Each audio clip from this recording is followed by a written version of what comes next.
முல்லைத்தீவு அருகே மீன்பிடித்துக் கொண்டிருந்த நாகை மீனவர்கள் கைது செய்யப்பட்டிருக்கிறார்கள்.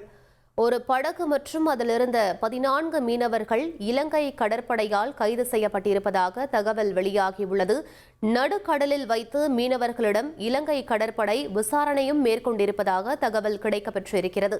14 தமிழக மீனவர்களை சிறைப்பிடித்திருக்கிறது இலங்கை கடற்படை. அண்மை செய்தியாக பார்த்துக் கொண்டிருக்கிறோம்.